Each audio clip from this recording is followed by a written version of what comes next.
Assalamualaikum warahmatullahi wabarakatuh. Saya Indah Lestari dari Prodi D4 Teknologi Laboratorium Medis Stikes Al-Irsyad Al-Islamiyah Cilacap.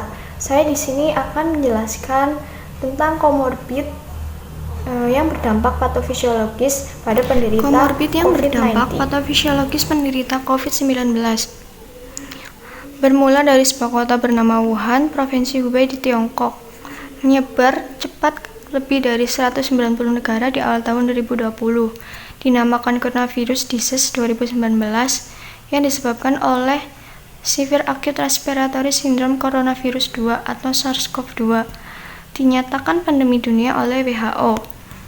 Coronavirus adalah zoonosis atau virus yang ditularkan antara hewan dan manusia. Virus dan penyakit ini diketahui bermula di Wuhan sejak 2019, dan hewan yang diduga adalah kelelawar. Tanggal 30 Januari 2020, terdapat 7.736 kasus terkonfirmasi COVID-19 di Cina, 86 kasus lain dari berbagai negara seperti Taiwan, Thailand, Vietnam, Malaysia, Nepal, Sri Lanka, Kamboja, Jepang, Singapura, Arab Saudi, Korea Selatan, Filipina, India, Australia, Kanada, Finlandia, Prancis, dan Jerman.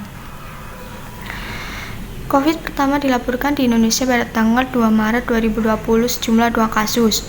Tingkat mortalitas COVID-19 di Indonesia sebesar 8,9%, merupakan angka tertinggi di Asia Tenggara. Amerika Serikat menduduki peringkat pertama melebihi Cina, disusul Spanyol dan Italia, yang memiliki tingkat mortalitas paling tinggi di dunia. Presiden Republik Indonesia telah menyatakan status penyakit ini menjadi tahap tanggap darurat pada tanggal 17 Maret 2020. COVID-19 merupakan salah satu patogen yang menyebabkan gangguan sistem pernapasan. SARS-CoV-2 menyerang sistem pernapasan, menyebabkan gangguan pada sistem pernapasan dari infeksi ringan sampai infeksi paru berat yang dapat menyebabkan kematian. Virus corona adalah virus RNA single-stranded positif sense dengan ukuran panjang 30 kb, membuat virus ini menjadi virus RNA terbesar. CoV merupakan subfamili Coronavirinae, famili Coronaviridae, ordo Nidovirales. 4 genera CoV yang terkenal adalah alpha coronavirus, beta coronavirus, gamma coronavirus, dan delta coronavirus. Nama CoV merupakan turunan dari kata Latin corona yang berarti mahkota. SARS-CoV merupakan virus RNA yang tersusun dari 4 struktur protein, yaitu nukleokapsid protein atau N mengandung materi genetik virus RNA yang berperan penting dalam melakukan replikasi. Spike protein berperan dalam perikatan dengan reseptor pada sel host base. Membran protein dan envelope protein secara bersama-sama berperan penting dalam merakit virus. Ini merupakan gambaran struktur dari SARS-CoV-2. Patofisiologis. Infeksi SARS-CoV-2 cukup kompleks, melibatkan endotoksin dan tumor nekrosis faktor. Keduanya memicu produksi dan badai sitokin yang diinduksi oleh interleukin 6 dan 8. SARS-CoV-2 juga berikatan dengan reseptor angiotensin converting enzim 2 yang didistribusikan secara luas di dalam tubuh. Hal ini menunjukkan bahwa spektrum klinis COVID-19 tidak terbatas pada pneumonia lokal, melainkan merupakan penyakit multisistem dengan keterlibatan berbagai organ dan potensi komplikasi sistemik. Mekanismenya, coronavirus hanya bisa memperbanyak diri melalui sel host. Pada infeksi COVID-19, virus masuk ke dalam tubuh sel inang melalui mekanisme ikatan antara komponen spike dari virus dan reseptor seluler ACE2 pada sel inang. Virus lalu melebur ke dalam sitoplasma sel sehingga proses biosintesis terjadi. Biosintesis yaitu proses pengkodean di mana protease dan chymotrypsin teraktivasi memecah poliprotein. Kompleks yang dihasilkan mendorong produksi RNA melalui replikasi dan transkripsi. Proses ini membentuk protein virus baru yang akan dilepaskan setelah matang. Ini merupakan mekanisme saat virus menginfeksi. Studi menyebutkan bahwa SARS-CoV-2 dapat ditularkan hanya melalui percikan cairan dan ukuran sangat kecil atau droplet dari orang yang telah terinfeksi. Tapi dapat terjadi ketika orang yang terinfeksi bersin atau batuk, di mana virus yang ada pada droplet akan mampu terdorong dengan jarak kurang lebih 1,8 meter. Studi terbaru yang dilakukan di bangsal rawat inap dan ICU-RS di kota Wuhan melaporkan virus mampu ditransmisikan dalam jarak 4 meter. Cara lain penyebaran adalah dengan berjabat tangan dengan orang yang terinfeksi, menyentuh benda yang terinfeksi, sering menyentuh hidung atau mulut, atau bersentuhan dengan kotoran dari pasien. Penularan virus juga bisa terjadi melalui hidden transmission atau transmisi tersembunyi, di mana individu yang terinfeksi namun tanpa gejala tanpa sadar menularkan virus pada orang lain.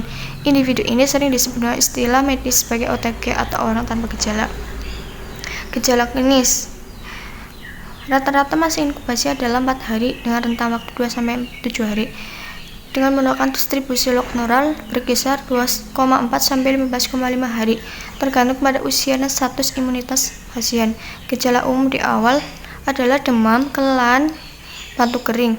Beberapa organ yang terlibat seperti pernapasan, gastrointestinal, neurologis. Namun tanda gejala yang sering dijumpai adalah demam, batuk, dan sesak nafas. Pada kasus COVID-19 berat dapat menyebabkan pneumonia, sindrom pernapasan akut, gagal ginjal, dan bahkan kematian. Lalu kita masuk ke komorbid berdampak penderita COVID-19. Yang pertama ada komorbid hipertensi. Peningkat kematian COVID-19 adalah adanya komorbid dari hipertensi sebanyak 58,9% di Afrika dan Amerika. Beberapa penelitian menunjukkan penyakit komorbid hipertensi dapat mempengaruhi prognosis COVID-19 disebabkan oleh konsumsi obat ACE inhibitor dan ARB. Studi retrospektif di China menunjukkan pasien COVID-19 dengan hipertensi tanpa ACE inhibitor dan ARB terbukti adanya penurunan mortalitas. ACE inhibitor akan memudahkan virus masuk ke dalam sel dan replikasi yang diakibatkannya. ARB akan menumpulkan AT2 sehingga akan menyebabkan dampak pemicu peradangan dan reaktivitas imun akut di paru-paru. Dua penyakit komorbid diabetes mellitus. Dia merupakan gangguan metabolisme kronis yang ditandai dengan tingginya kadar gula darah yang disebabkan oleh gangguan produk insulin oleh sel beta Langerhans. DE merupakan salah satu faktor risiko meningkatnya keparahan infeksi COVID-19. Orang yang diabetes mellitus dengan COVID-19 akan meningkatkan sekresi hormon hiperglikemik. Penderita COVID dengan diabetes akan meningkatkan gagal ginjal, menyebabkan tidak terkontrolnya diabetes dan hipertensi.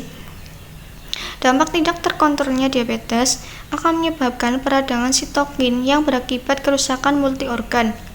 Lalu yang ketiga, penyakit komorbid kardiovaskuler. Dengan komorbid kardiovaskuler akan memperburuk prognosis COVID-19. Orang yang menderita penyakit kardiovaskuler akan diberikan obat yang mengandung ACE2 dan ARB yang memproteksi paru-paru. Sedangkan SARS-CoV-2 atau coronavirus menggunakan protein ACE2 untuk memasuki sel. ACE2 merupakan protein membran yang memiliki fungsi fisiologis yaitu proteksi paru-paru, tapi merupakan pintu masuk virus dalam tubuh yang akan menyebabkan toksisitas dan kardiovaskuler. Beberapa komplikasi kardiovaskuler setelah terinfeksi COVID-19 antara lain aritmia, miokarditis, sindrom koroner akut, tromboemboli vena, shock kardiogenik, gagal jantung. Komorbid sendiri adalah penyakit penyerta pada pasien. Dan faktor umur juga mempengaruhi hal ini karena biasanya orang yang lanjut usia mempunyai imunitas yang menurun dan juga punya penyakit penyerta sendiri. Terima kasih. Sekian penjelasan dari saya, kurang lebihnya mohon maaf dan semoga bermanfaat. Wassalamualaikum warahmatullahi wabarakatuh.